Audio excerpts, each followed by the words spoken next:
Hey, Greg. Actually, I am going to do this. Anybody who wants to join the stream can do so by clicking on that link.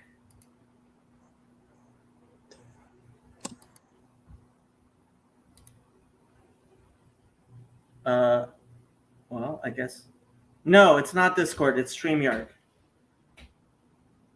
It uses your whatchamacallit. It uses your browser.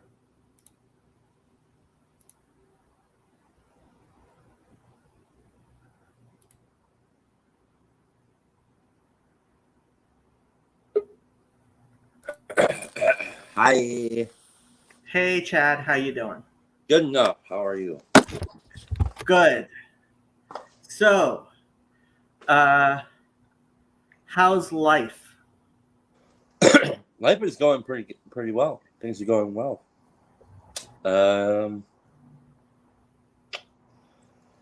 Got the weekend off, so that's good. I've let the lawn grow too long over the last 2 weeks, so I have to mow that this weekend.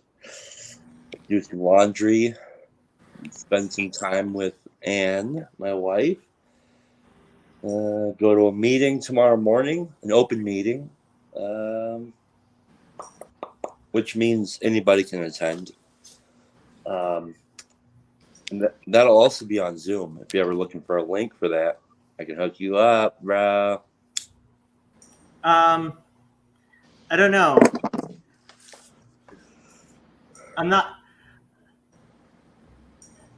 I don't know how I feel about going to an Alcoholics Anonymous meeting, never having been an alcoholic, because I don't want to intrude, And if people would feel that I would somehow not be, sharing the experience, and I would be an odd man out, or they would kind of feel like it's some sort of, I don't know, gawking. Well, so I wouldn't want to do that.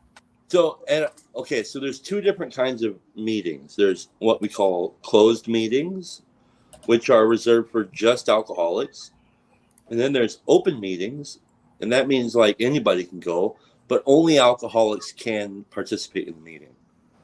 So those are typically speaker meetings, right? A speaker will go up and share their story. Like the one tomorrow morning will be, it's called Common Solution. It's a participation meeting. It's open, so bring grandma, bring your dentist, whatever. It doesn't matter. Anybody can attend. But at that meeting, what will happen is the main speaker will get a topic, and they'll share for 10 minutes. And then after that, there's somebody who jots down the names of the alcoholics as they're kind of walking in. And then they kind of get asked to come up and share for 3 minutes at a time. And it's a really great meeting. It's one of my favorite meetings. But that's what an open meeting is. So, non-alcoholics, they're just there to listen. But yeah, I was actually listening to a speaker today. It's been a long time since I'd actually done that. I was listening to one of my favorite guys, Bob D, and I listened to about 5 hours of Bob D today, and it was phenomenal. I just love it. Who's that? Is that Gregory? That's Gregory. I am here. He is here. He just refuses to put on his. Not refusing. I'm doing the Jordan Peterson. I'm cleaning up my room. It's not dirty. It's just. He's too good for us. That's what's going on. Ad sum. I am here. I'm present. That wasn't. Wait, there was someone else there though. Who was that? Chad was here, but somehow he disappeared. And Michael's here. Okay. Hello. And Liz is I think I'll set you over here. Commenting at on his account, so he must be watching. StreamYard tells me there are 3 people watching on whatchamacallit, on YouTube. Oh, wait a minute. I need to flip that. Right? Yeah, it's flipped. Is the American flag the wrong way? Yeah. What? Let me flip it. Yeah. Can you? Nope, that's off. That's settings. I hadn't used this thing yet. Camera. Front. I really like StreamYard. I've become kind of a StreamYard evangelist because it lets you have lots of people on. Is this sort of thing the same thing? I'm gonna have to figure it out. But I saw. I think it's the same sort of concept, but it's called Riverside, and I think I'm gonna use it because the place where I've been going daily and doing stuff. So that's kind of a good thing to do, is a daily thing. I'm gonna be down by the Riverside. So I'm gonna see if I could just say, hey, I'm Riverside. I mean, I'm not working for them yet. It's not a plug, but it's funny, and that's the tool I use as well. So hopefully I can do that and get a sponsor.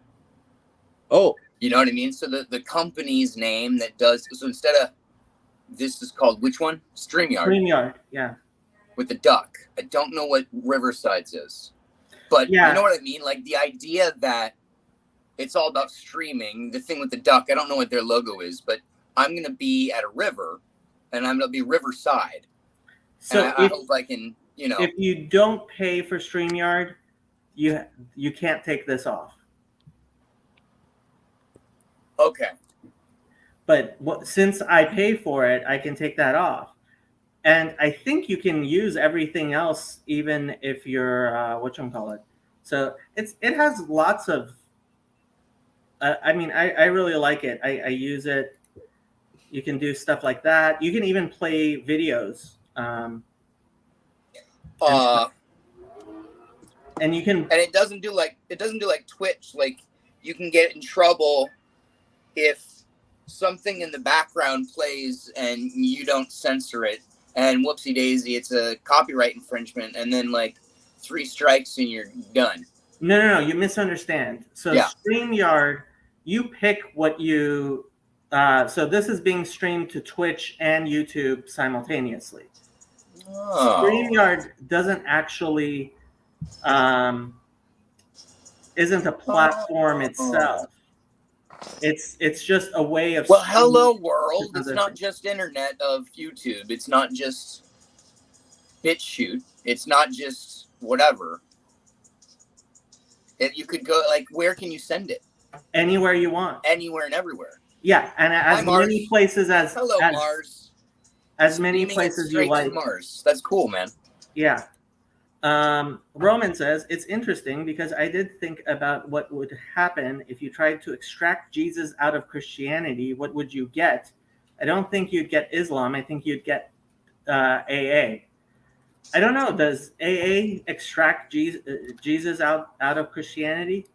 AA extracts all named deity. It's about, the idea is a God of your own understanding. That was the thought when I was listening to your last talk with Lance there. I was like, it's as if it's like, this sounds like Christianity if you changed all the names. So it's like the same pattern, but it just doesn't have the name. And it's in its most essential form, I would say. Not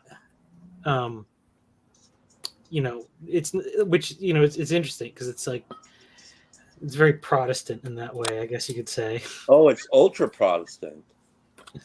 Yeah. Yeah, because it's it doesn't even require that you believe anything. It just requires that, well, there's no requirement other than the idea is, are you willing to believe? Which really kind of boils down to, are you willing to make expressions towards a higher power or a power greater than yourself? Because clearly you can't solve the problem yourself. And you're unwilling, obviously. I mean, there's, yeah.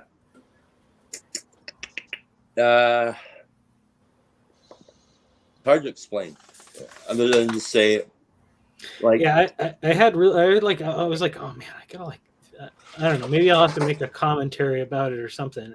But it's very interesting to me because I feel like it's just that because it's a different thing and nobody has some historical bias against AA, but it's like, oh well, if I could explain to people like what this is saying, then you'd understand what I like about Christianity without whatever baggage and presuppositions you have about Christianity, coming into the situation. So Yeah. yeah. Well, okay. So there's a dude. I'll find the talk, but I was listening to it today. It's this Bob D guy. I want to send it to you. It's only about an hour long, but it's really good. And I think he does a far better job of kind of breaking down the question that you have there around because like there are people. Oops, we lost them. Yeah. I don't think we can have something as part of this corner of the internet if it's only an hour long. I mean, only an hour. That was a joke. Is it because Aspies have the opposite of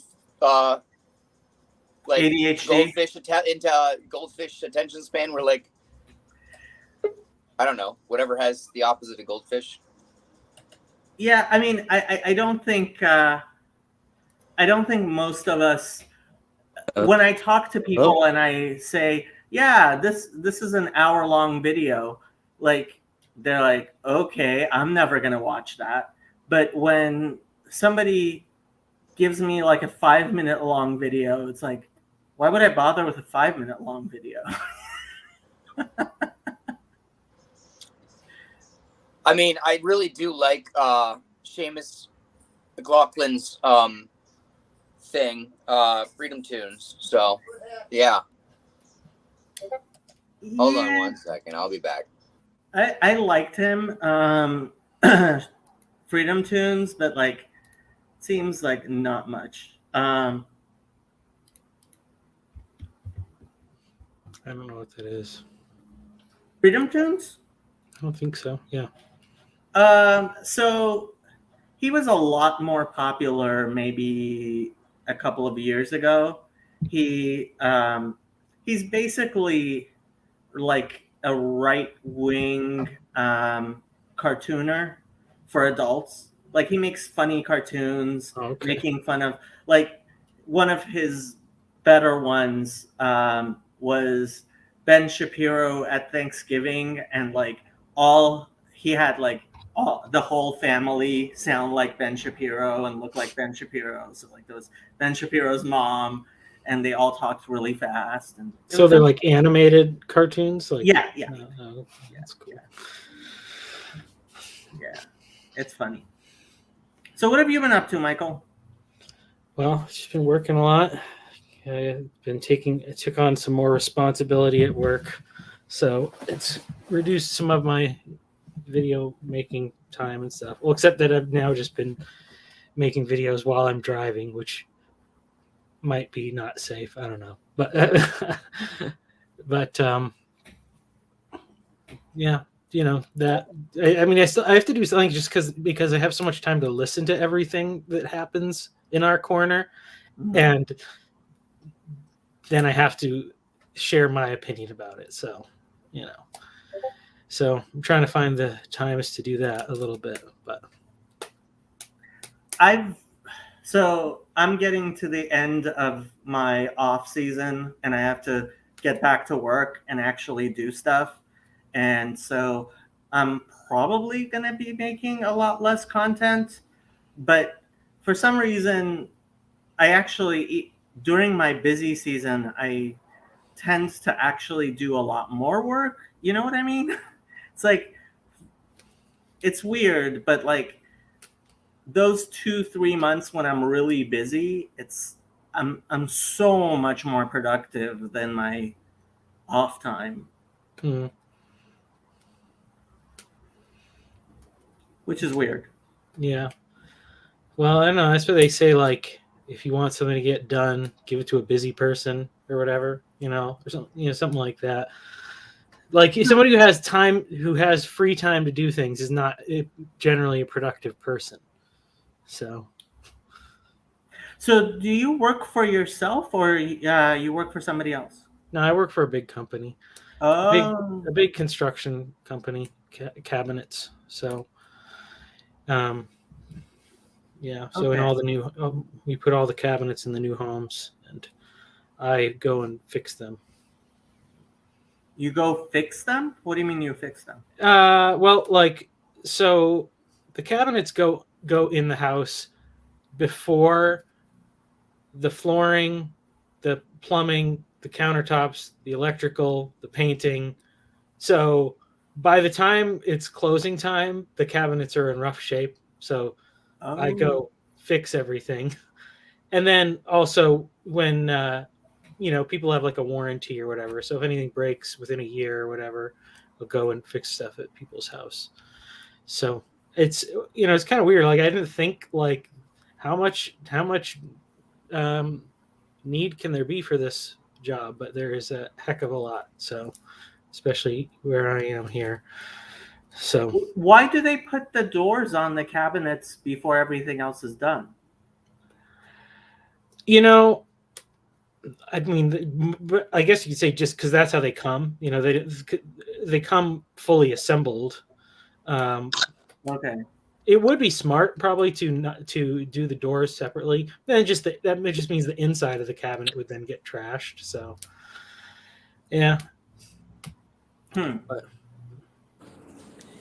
it's a fun job. I get to do lots of different stuff. It's just problem solving, really. Like, I don't know. I like it's. And basically, if something looks good enough on a cell phone picture, then it's like good enough. Which to me, that's kind of weird. Like, but the company's so busy. Like, I was so micromanaged at my previous job that it was just weird to be just like, my boss would be like, "Oh, did you get all the jobs done?" I'm like, "Yep, okay, great." Like that was it. No one was like checking or whatever. But not that I slack off. Like I take pride in doing good quality work, but it's just I never did like full-time new construction before I took this job, so it's kind of a different environment than what I was used to before. But Chad, I am going to put that link into the chat so other people can have it. is this Yeah. the one that I'm supposed to look at? Yeah, I think. So what I try to ask is, and we don't have any problem listening to an hour or two of John Vervaeke or Peterson or any of these guys talking. So what I try to ask is, if you're going to listen to it, try to just remove the whole alcoholic problem from it, and you'll see what I'm talking about.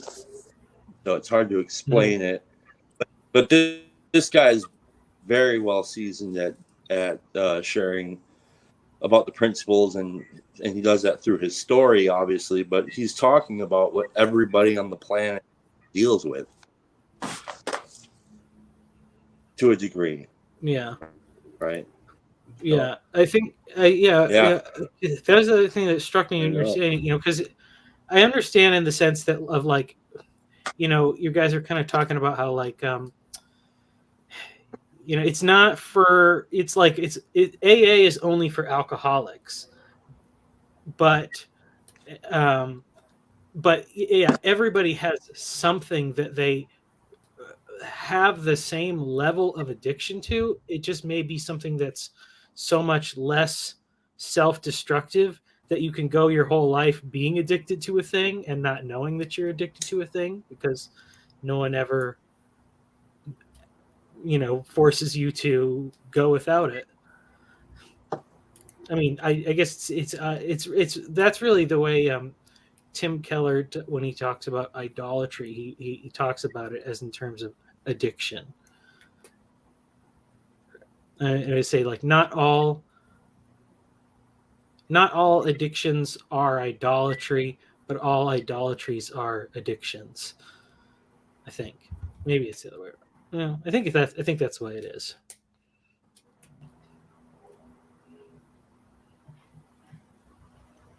Chad's being very still right now.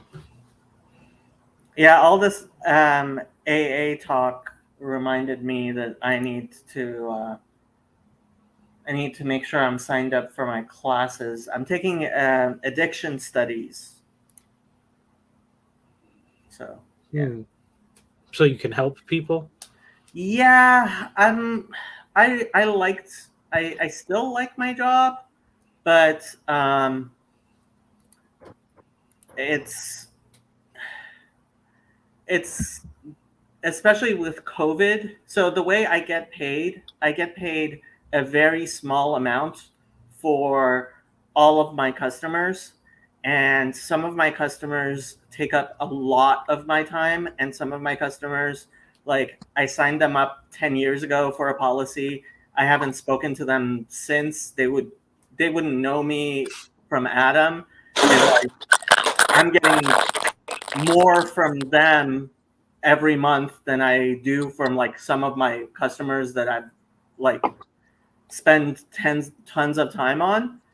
But with COVID, like my entire business model has become dealing with people who have lots and lots of problems, and like most of them I don't get paid at all for. And it's like, my my hourly rate has gone below minimum wage, which is like, that's not good. So I've been considering changing fields, and this is just chatting, Luke. If you want to come on, you can click on the link and just come on, you know. Come on, just come on. So I would take addiction out of the model entirely. As far as what you were talking about, Mike. For some reason, my internet's acting like a bitch right now. So, pardon my language, Jacob. I pardon your language, my son. So yeah, I look at it. I don't. To me, the addiction aspect of it is totally kind of irrelevant. That's it's the thing in AA that gets me into the door and helps me to relate. Mm-hmm. But the solution doesn't. It looks like it solves the addiction problem, which it does, but it's solving a deeper problem. Mm-hmm.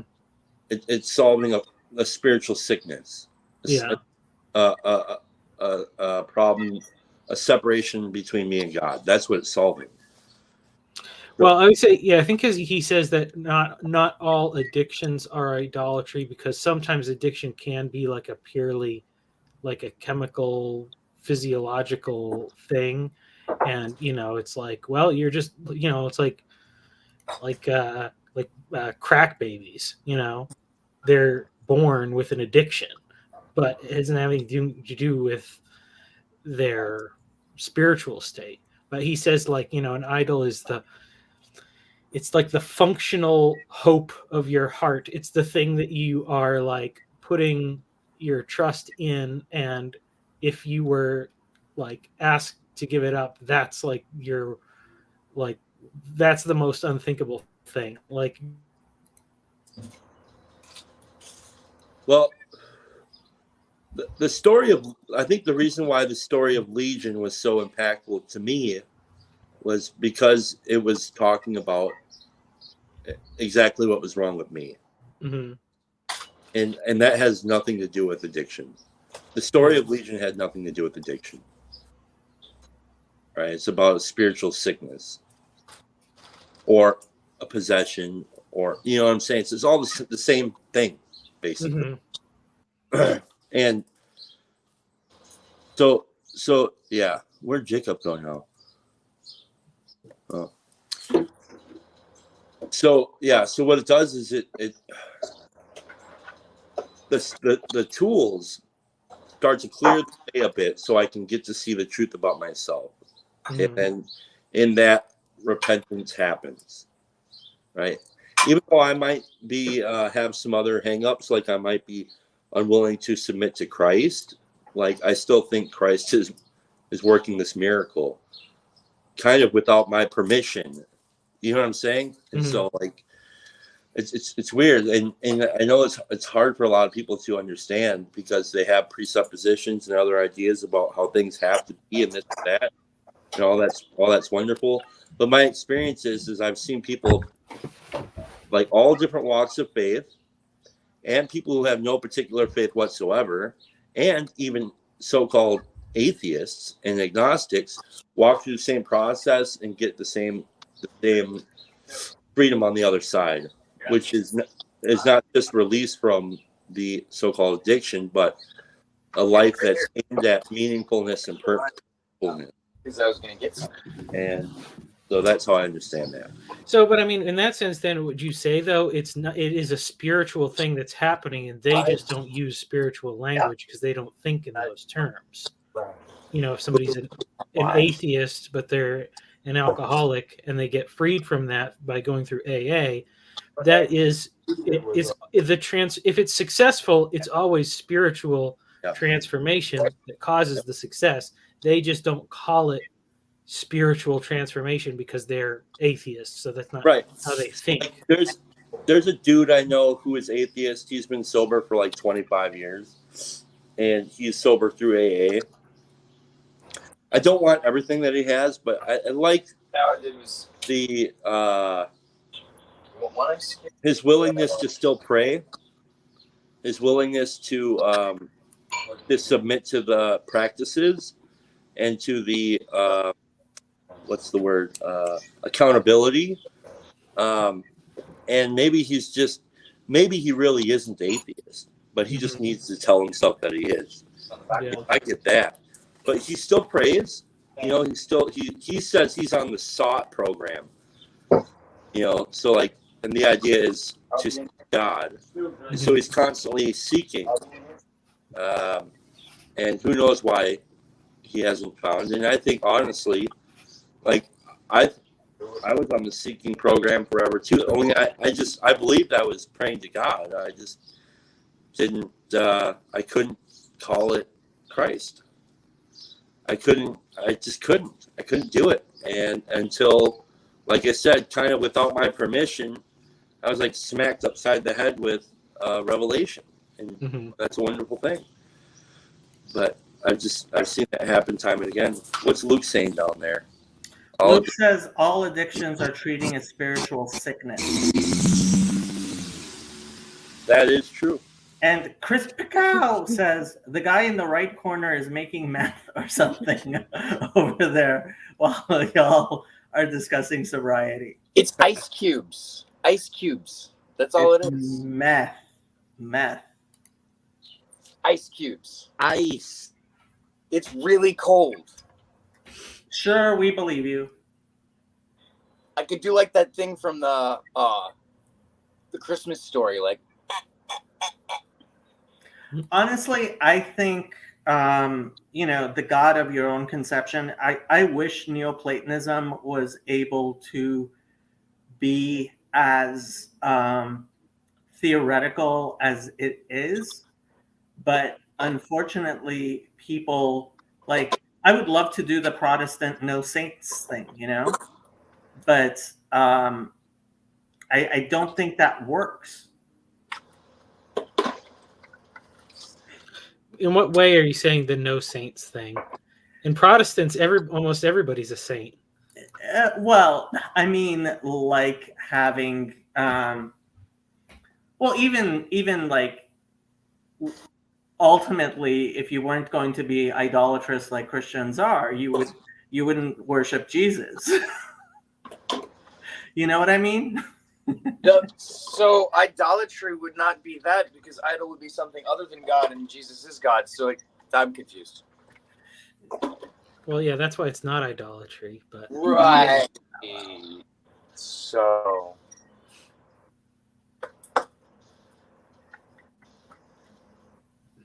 I much prefer a God of my conception to the idea that of a man God. Hey, why not? I'll tell you, because yeah.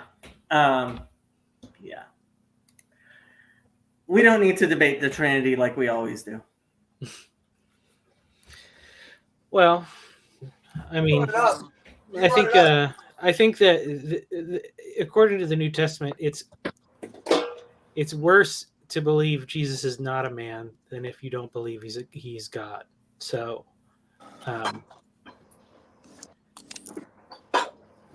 yeah. I agree with Roman. If everyone is a saint, no one is. Well, not no one, but everyone who's a follower of God. Alan Watts said the same thing, though. Who's Alan Watts? He's a guy who was like a Zen mystic who ended up dying an alcoholic death. Yes. That's sad. Grizz says some of these only come out with fasting and prayer, which is true. That is very something odd to come from his mouth, though. Get on here, you butt munch. What was odd about it? He's scared. What? No, I like Alan Watts. I'm just saying that's what happened to him. No, I know. No. We weren't talking about that. We were making fun of Grizz. Yeah.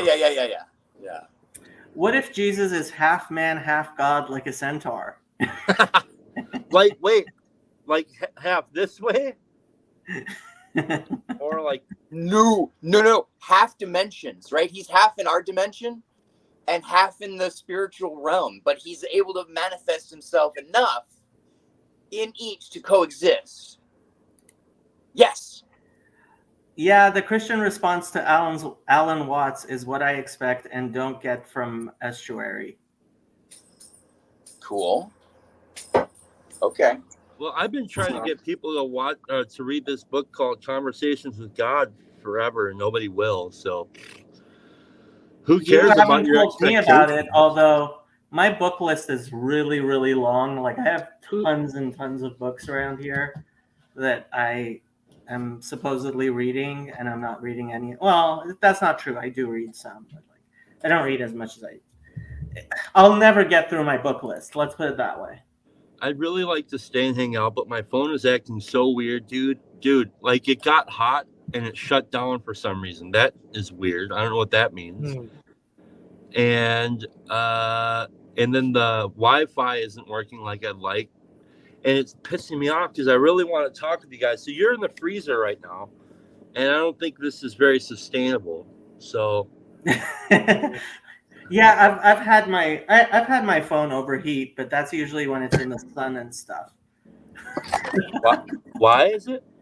When it's in the sun in the car, I've had my phone overheat and shut itself off. I've had that before too, but Yes. Alan Watts is Christopher dope. says Alan Watts is dope.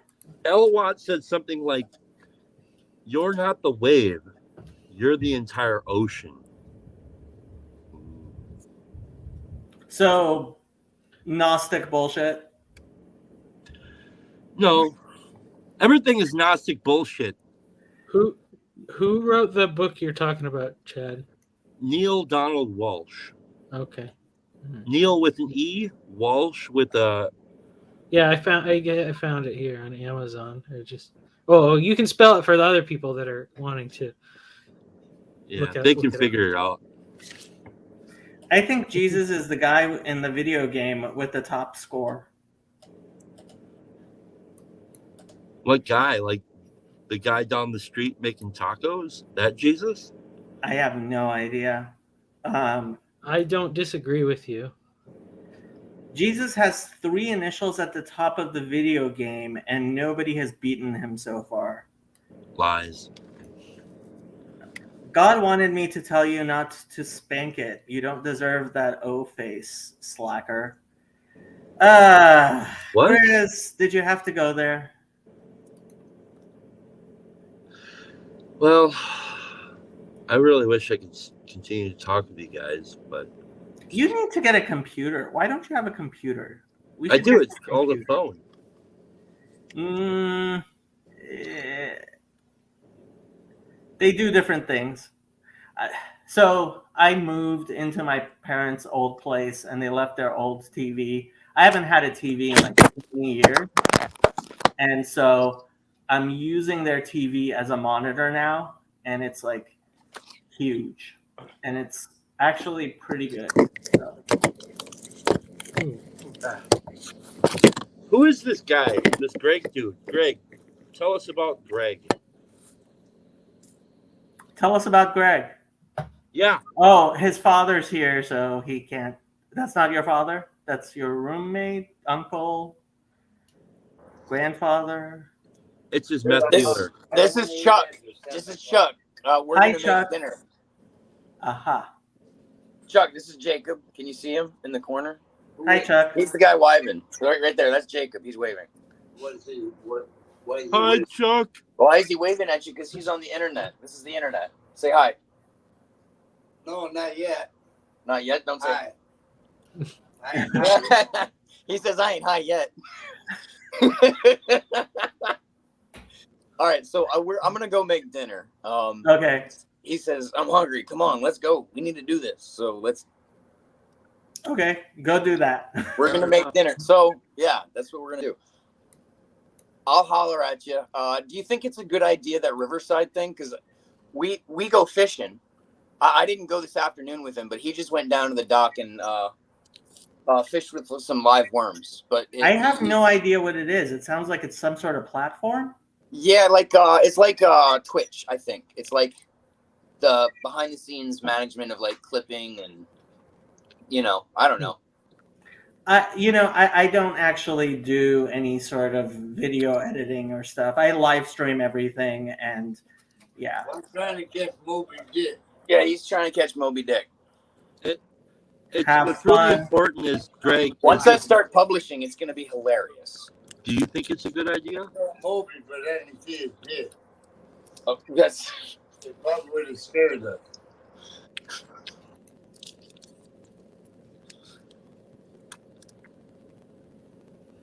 and that's Chuck, everybody. Hi, Chuck, everybody. Great. I'm gonna go, guys. Catch you on the flip side. Aloha. Bye. Bye. I could put this banner on, open invite for any clown Hebrew Israelites to come on. I don't think any of them are going to see this, though. Seems like is that thing still going on or what? No, Who not really. was saying you moved on to Mormons and then Vocab moved on to Mormons and Well, Vocab works with James White. I think that's his name. And James White became an evangelical because a Mormon came to his door when he was 19. And he didn't have any answers. And so he decided to become educated in Christianity and Mormonism, which Mormons don't like being called Mormonism. So that's why he spent many, many years evangelizing to Mormons. And they've kind of moved on partially because Mormons have been trying to become much more mainstream over the past 40, 50 years. I was aware of that. I was aware of that sort of. I mean, except for their one weird book, they're Oh no, trying they to kinda- still the people who actually know their religion still have a lot of weird beliefs. yeah. But they still believe that God was a man on a planet named Kolob, and because he was such a good person, he became a god. And are you leaving us? I have to. My phone's whack, bro. Okay, buy a computer, or at least buy a a tablet. I would consider a tablet if I were you. Do you like ice cream or like these push-up pops? I like them. I don't know why I can't find any 0-calorie versions of them. Calorie schmallery. I'm trying to lose weight. That's my favorite part right here. We do this.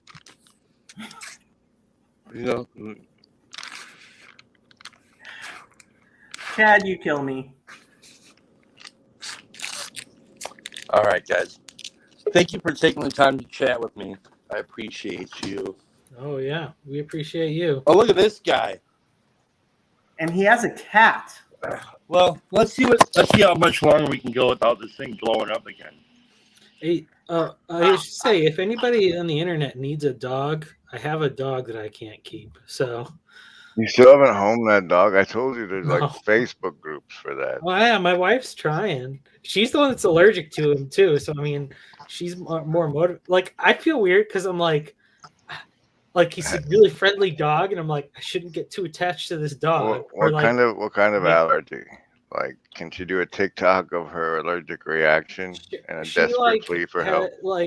She has like breathing problems if she's too close to the thing for too long. Yeah, like definitely put that on TikTok. Be like, Yeah. I love this dog, but look,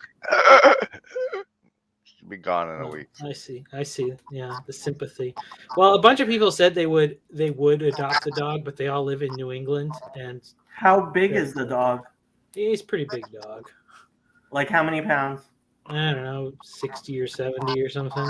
Like the Yeah, back is okay. about knee level, right? Yeah, What breed? I don't know. Some kind of unneutered mutt. Swing by the Ooh. Broken Clock Tower Outdoor Discord Texas for outdoor pictures. dog. That's his breed. It Texas, probably has pit in Survivor. it, which is going to make it impossible to rehome. That fluffy ribbit dude, you can tell him, go to Randos United. There's a couple of videos that Lance and I just put out talking about that AA stuff. Yeah, the discussions between Lance and Chad are pretty good. So Roman Fluffy Ribbit is on my Discord server, but he doesn't really do the BOM thing, so he doesn't know many people in the BOM stuff. Real repentance is hard. I'm looking for tips. Surrender. I think you should look into videos about divine masculinity and wait for those to drop. And as soon as those drop, watch them on like every channel they drop on. Because it is only through the power of the divine and your masculinity that you can overcome your desire to not repent. That is the beast within you that must be tamed for you to achieve true manhood. Hoorah. According to Grim Grizz. Yeah. Or Griswold Grim.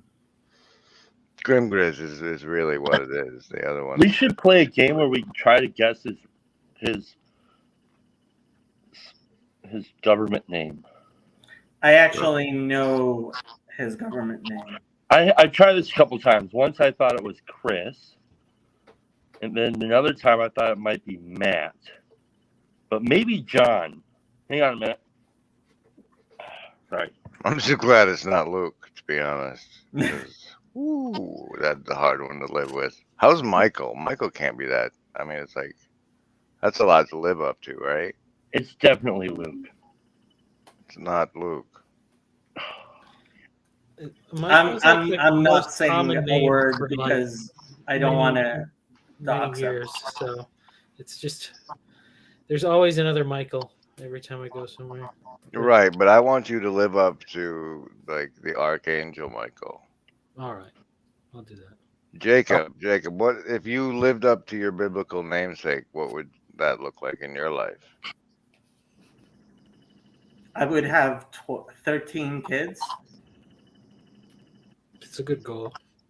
All right, well, like, what step, like, in the Bible, what step are you stuck at?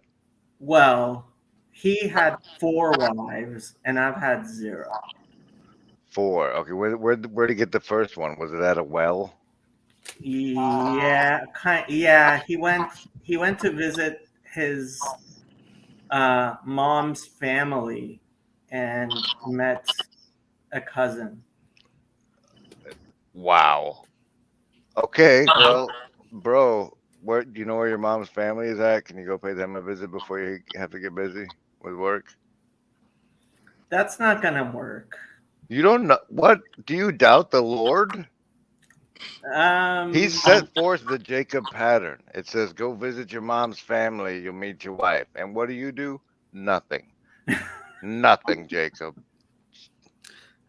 Well, I told Jacob I see these ads on YouTube for like Slavic ladies, Asian ladies, Whoa. Latin You're telling me that ladies. your YouTube algorithm I don't is know why. advertising you women But only when I watch PVK videos. when you So, watch Vanderclay. You but get this is the advertised. this is the thing. I Slavic want women. him to I want him to make a video on this. This could be a great topic. Should Christian? I'm only going to put this requirement on Christians, so Jacob's off the hook. But should Christian incels buy mail order wives? That You know, I actually know several men who had mail order wives, and honestly, it worked out really well for them. And it wasn't mail order, right? It was, hey, I'll look at dating, getting to know, and meeting and marrying a woman from outside the United States, and there's a lot of like traditional women who want to live a traditional life, who are excellent people, and like would love to come live in the United States with a nice guy and have, you know, like arranged marriages aren't the bad thing people make them out to be. Mm-hmm. You all know, right. A GoFundMe. I get 75 grand plus whatever expenses it is to get her over here. You guys cover all of that, and I'll do it. I left my coffee in the other room. That's my sign to leave. But good to see you guys. Have a it was great nice show. meeting Good you. to see you, guy that I don't know whose name it is. Yes, if I ever get married, it would only be with a Jewish woman. Yeah, see, I haven't seen the ad for single Jewish ladies yet. So There's everybody keeps on telling me to go on JDate, and because it is a meat market. I actually have several friends who've married women they met on JDate, but yeah, it's complicated. So I got a I'm a question weirdo. about this stuff. Is it appropriate for men to wait for? Now, this might be a bad question for you guys because I come from kind of a different background, but how appropriate is it for men to create boundaries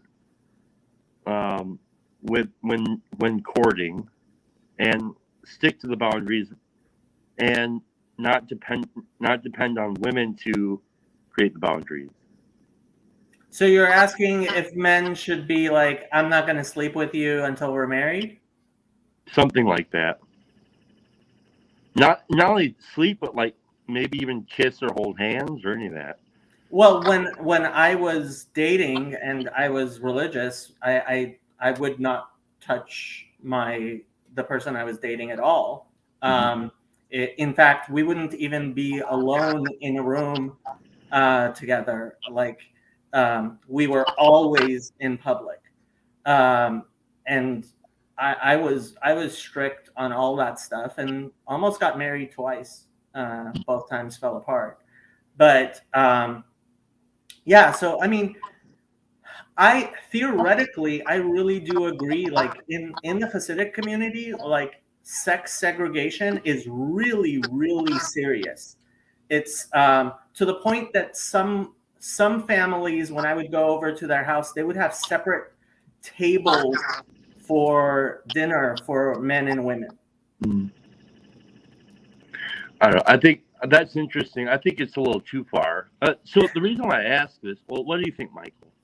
I think it's interesting because I grew up all in church and was very exposed to all the like purity culture kind of stuff, which I think the way that people talk about it in such a negative way is wrong, because I think there's a lot of good things in it. The problem was it was like too legalistic in its implementation, and I think that was my mindset at a certain point. When I started dating my wife, I kind of reconsidered some of that stuff a little bit.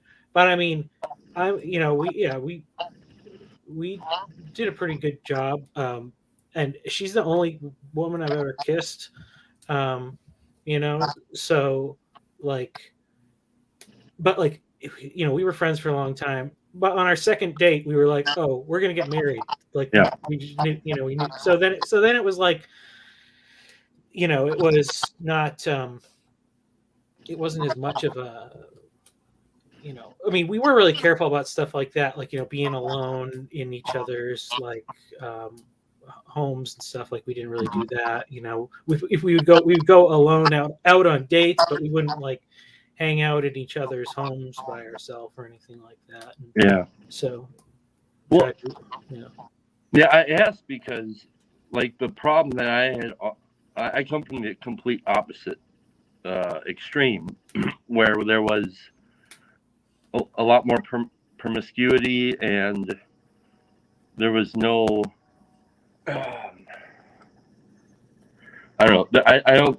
The women that I was seeing, that we weren't dating. I was in a couple of relationships, but those relationships were like as the result of immediate sex. mhm. And what I ended up learning was like I can never figure out why it'd be like, you know, a few months in, and it's like, oh, like this one lady I dated, there was like seemingly nothing wrong with her, but for some reason I just couldn't connect with her. I just like I found that I just didn't like her, dude. But there was nothing wrong with her. She's very nice. She was very attractive, all that stuff. But there's something about her. I just did not like her. and what I learned, and then I learned that I was like lying. Basically, I was telling her things like "I love you," and I was meeting her parents, and meanwhile in the back of my mind, I'm like, I can't. I don't like her. And I again, to this day, I still don't know what that was. What it was about her I didn't like, but it brought me, and that was in sobriety, Mm-hmm. and it brought me to a point that was very painful, and I made the decision from then on that after we'd broken up, I broke up with her, that I wasn't going to do this anymore. Like, I was going to make a commitment to no physical contact with anybody I date. For whatever. I wasn't going to go super extreme. I was just like, whatever, 2 months, no physical contact. I want to know if I actually like this person before I ever move into any sort of commitment or something. And so and then I dated one other woman after that, and it worked nicely, right? Because I knew this person. I thought I might be interested. She thought she might be interested in me. We talked about it. We're like, we're not going to do anything. We're just going to see if there's something more here. And at the end of like a month, it was like, yeah, you're really nice. I think that you're nice, but that's it. There's nothing more here. And we went our separate ways as far as courting or dating, and there's like no hard feelings. And that was really a good thing, I thought. And then I ended up dating my wife, and we talked about it right away too. And, you know, so it helped us to be able to find if there could be something to build on, right? Mm-hmm.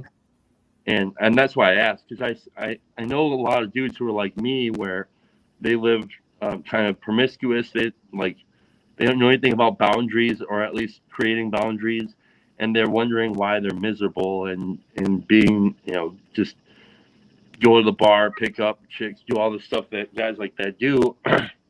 And they wonder why they're miserable.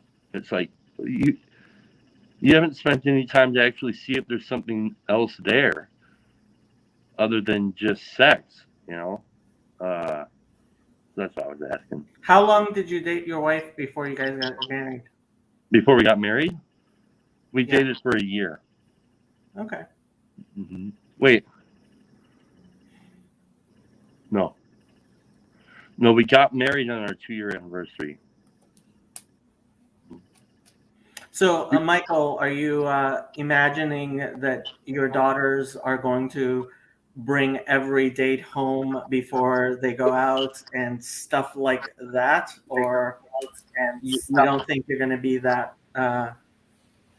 that strict, or how are you going to deal being the father of daughters who are going to be dating soon?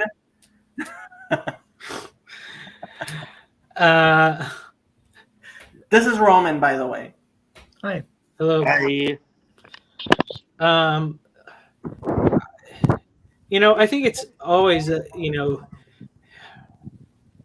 I mean, honestly, I feel like it's not. I'm not gonna have to be the one that's the most like hands-on in that regard, because like I think my wife she dated a lot in high school and stuff, and I think she is like, wow, that was a stupid thing. Like, and it wasn't it was just dating, like as I say, like, because I'm the only man that she's ever been with, but just that whole thing, like I think she realized, like, the cultural concept of like, this is a thing you start doing when you're a teenager in high school is not good. And I think that my parents, they like, because my brother had a lot of girlfriends and stuff, they didn't really like try to enforce anything, but I kind of gained from just the environment of that household I lived in that, like, oh, the point of dating is marriage, and it's kind of stupid to try to like maintain a relationship from high school until you're old enough to get married or whatever. So it's really not smart. So I think that that's just probably going to be our kind of family policy to a certain extent. And I mean, it's really hard to know how things are going to develop, because our oldest daughter is still only 4. But but I think that if you just have the family culture and say this is just the way that it is, then that's just the way that it is. Like, I mean, I don't want to. It's not going to be strict in a way that I think we would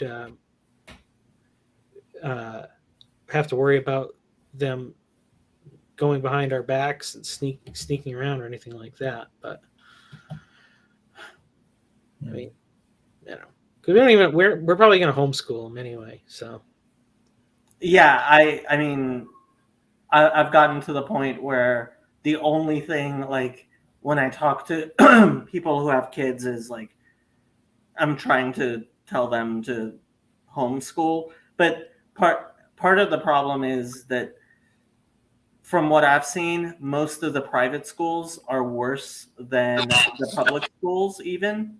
So like, my sister didn't send my nephews, she sent them to very expensive private schools.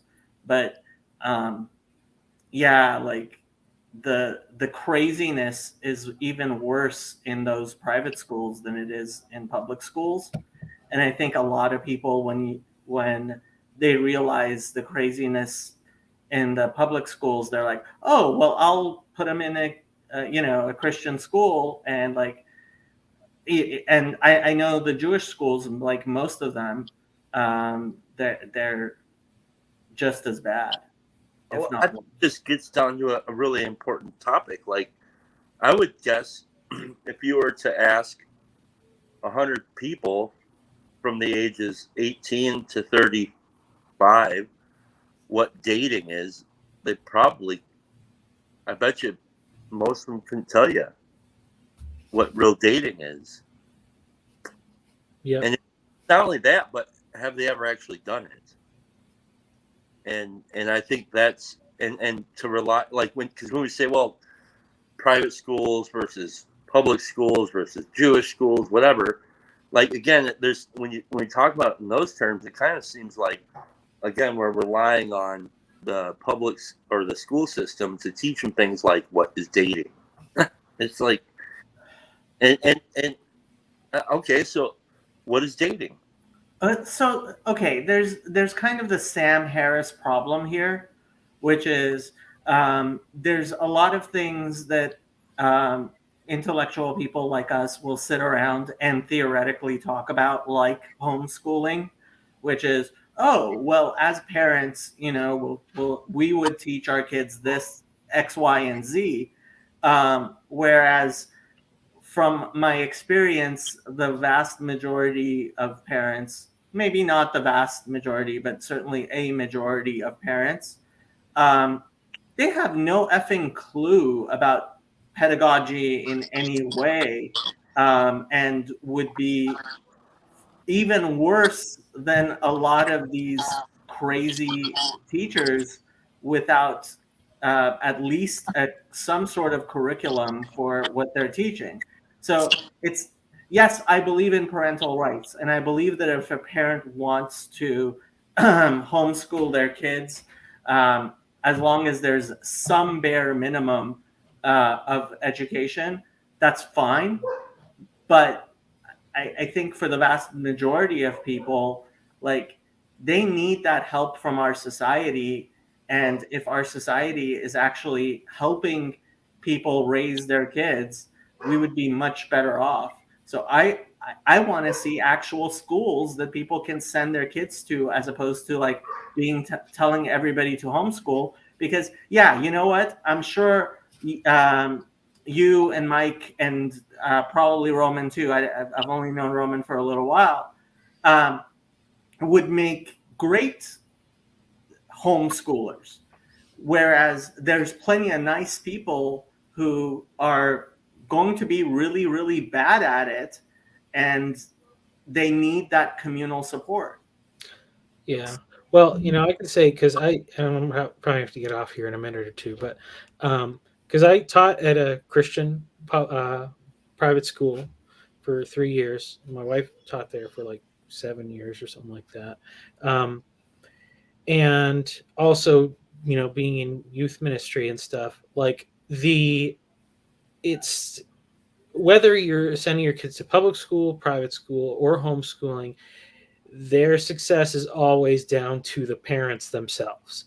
And, some parents may not be good at teaching their kids academically, and so homeschooling wouldn't be the best choice. But if they are involved in their kids' spiritual lives and their character development, then those kids are going to succeed whether they go to public school or private school. And if the parents are just thinking that by outsourcing their kid to this or that institution, and that's going to provide the result, it's not, because parents still have the most influence. And and I do think the church that I went to, my parents decided to homeschool my brother, my sister, and I at a certain point, like halfway through our school careers. But the church where I worked at, the pastor's wife had a vision that was the thing to say, like, well, we're not just we could just homeschool our kids, but instead let's start a school and then we'll provide this resource. And basically, most of it, like probably like half the people there, like their mom was a teacher at the school, and it was in essence, like the whole point of it was just to build strong community, like within the church, and to give all the support and help the parents with their kids and stuff like that. And it worked pretty well. It wasn't 100% successful in every way, but it is good to have institutions. It goes back to the distributed cognition I keep on harping about, right? And individual human beings are not viable living organisms. We need to build communities. I hopefully landed a big interview of a husband and wife for Monday. That conversation may be coming up. I'll find out later today. But that was part of. I don't know if you watched my conversation with Catherine and Eamon. It's definitely one of my. It's probably my best conversation that I've had, and yeah, I just want to get away from the supposed idea that people like us who are considered conservative are rugged individualists, and this conception people have of like, oh, we'll all do everything for ourselves, and it's like, no, I don't want you thinking for yourself, and I also don't want you being a sheep. I want you to get wise counsel and surround yourself with good people and accomplish good things together.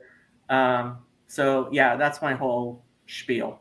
Did you get Brett Weinstein and Heather Hine, or Paul and his wife? No, it's somebody smaller than that, but still pretty big. Yeah. You got the Vanderclays? No, it's smaller than Vanderclay, but still pretty big. Very intrigued now. I'm gonna go. All right, bye, Michael. Bye. It was good to Bye. talk to you guys. I think I'm gonna go too. I could leave this stream up if you guys keep on going. But you guys never did answer my question about what is dating. Maybe we should have a talk on that. We could. We could. I really want to see a channel that's up 24/7 where people drop in and have good discussions. And I want it to be 24/7. And part of me makes that impossible, which is the Jewish part of me, because I could never leave a stream on 24/7 because it's like it's not like I keep the Sabbath, but I'm not that much of a heretic. So like somebody else has to do it. But Aren't there like all these weird exceptions where you could like keep it on and then like then it doesn't? I could keep it on, but you know what? I'm just gonna let somebody else do it. Why does it have to be me? But I would love to see a 24/7 like chat thing where people are having good discussions like we do in this corner of the internet, that people could just drop in and other people could watch. Well, again, that's what Randos United was supposed to be, a channel where you could have and record your own conversations, and then if you don't have a channel, you can just send them right there, and Jeff will post them. Yeah. Right. I think that it's the same concept, and I like it. I almost like it better because I like the idea of people putting some skin in the game. If you're gonna play the game, put a little skin in the game. Don't just have the conversation. If you can actually record the stuff or whatever it is, take the time to schedule it. I think it makes it more meaningful. I think otherwise it could be oversaturation and potential watered down, and then the kind of like the specialness of it kind of drips away. For me, I think the skin in the game really is the actually knowing that you're a human being, which I generally like. I like that the cameras are on, and obviously not for you, Chad, but for everybody else. I keep on saying use your real name. Yeah, my real name. I try as best I can to be as no, and I don't want to have these like strict rules. Like Greg earlier didn't want to have his camera on, and it's like I'm not going to be some sort of authoritarian, like it must be according to these rules.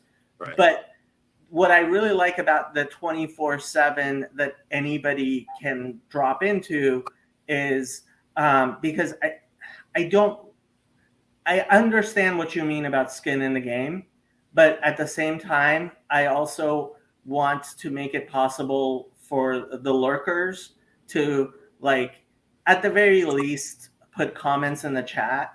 And, I want it to be bigger than just a few of us talking together. Like, Jeff can't keep Randos United going 24/7. That's just a fact. And I couldn't keep this going 24/7 even if I wanted to. No individual human can. But yeah, They should it's do something I would love to see. lurkers happy hour where like you get like 4 lurkers in one room and they just sit and lurk with each other. Well, you know, these just chatting streams right now, there are 4 people watching at least, and the numbers that are always less than I think there really are, because and the views, like these just chatting streams end up getting like 50, 60 views. Yeah. I like what that Just Pearly Things gal is doing, where she's made kind of a business out of it. She puts ads out and gets people to submit and come in, and then they vet out. But they're just random. They're just a bunch of randos who have been selected to sit in a room and have a conversation based on a particular topic.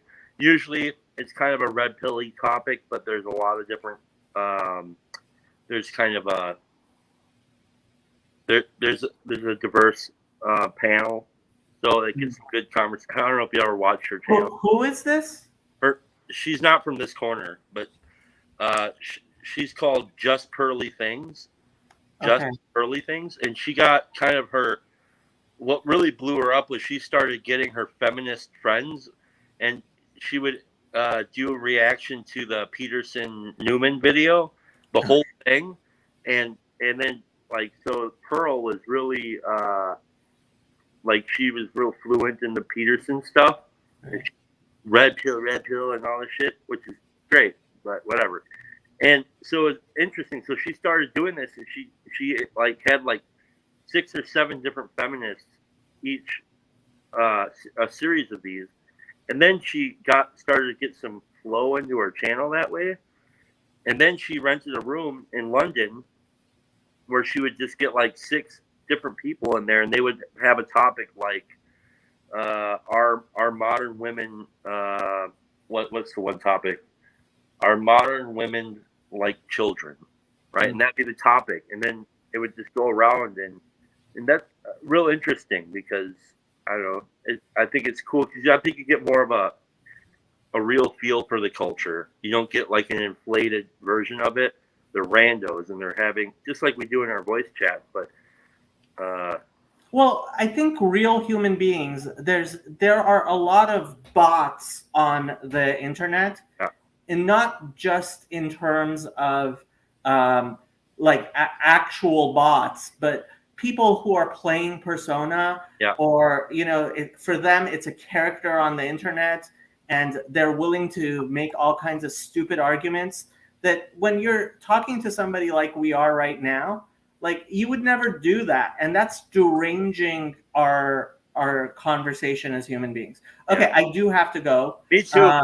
Bye. I will see everybody later. We can have more just chatting streams one day. All right. Bye, guys. See ya.